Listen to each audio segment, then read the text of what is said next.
मन बुद्धि अपने नहीं, अपने स्वरूप में स्थित होने की बात जहां आती है वहां हम उन्हीं मन और बुद्धि से स्थित होना चाहते हैं जिनमें संसार के संस्कार पड़े हैं। वे मन और बुद्धि संसार की तरफ ही दौड़ते हैं। हमारे पास मन और बुद्धि लगाने के अलावा कोई उपाय है नहीं।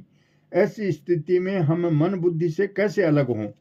हम मन बुद्धि को परमात्मा में लगाते हैं तो वे संसार की तरफ जाते हैं। इसमें मुख्य बात यह है कि हमारे भीतर में संसार का महत्व जचा हुआ है। उत्पत्ति विनाशशील का जो महत्व अंतःकरण में बैठा हुआ है उसको हमने बहुत ज्यादा आदर दे दिया है। यह बाधा हुई है। इस बाधा को विचार के द्वारा निकाल दो तो यह ज्ञान योग हो जाएगा। इससे पिंड छुड़ाने के लिए भगवान की शरण लेकर पुकारो तो यह भक्ति योग हो जाएगा। जितनी वस्तु अपने पास है उसको व्यक्तिगत न मानकर दूसरों की सेवा में लगाओ और कर्तव्य कर्म करो तो अपने लिए न करके केवल दूसरों की भलाई के लिए करो तो यह कर्म योग हो जाएगा। इन तीनों में जो आपको अच्छा दिखे वह शुरू कर दो।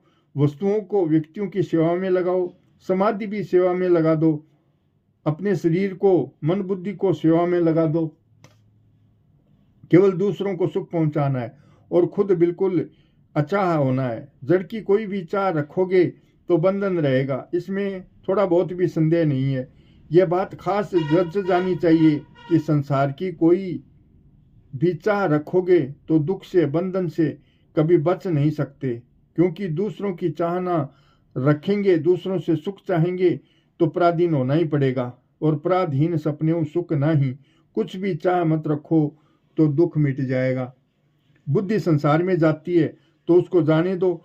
बुद्धि आपकी है कि आप बुद्धि के हो, खुद विचार करो, सुनकर के नहीं।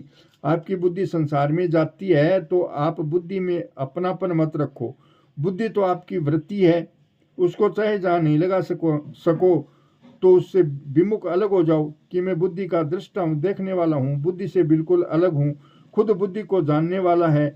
बुद्धि एक करण है और परमात्मा तत्व करण निरपेक्ष है। पढ़ाई के समय भी मेरी ये खोज रही है कि जीव का कल्याण कैसे हो। मेरे को जब यह बात मिली कि परमात्मा तत्व करण निरपेक्ष है तब मुझे बड़ा लाभ हुआ, बड़ी प्रसन्नता हुई। आप इस बात पर आरंभ में ही ध्यान दो तो बड़ा अच्छा लग रहे। तत्व वृत्ति के कब्जे में नहीं आएगा। प्रकृति की वृत्ति प्रकृति से अतीत तत्व को कैसे पकड़ेगी? अतः यह विचार आप पक्का कर लो कि तत्व की प्राप्ति कर्ण निरपेक्ष है, कर्ण सापेक्ष नहीं। जय श्री कृष्ण।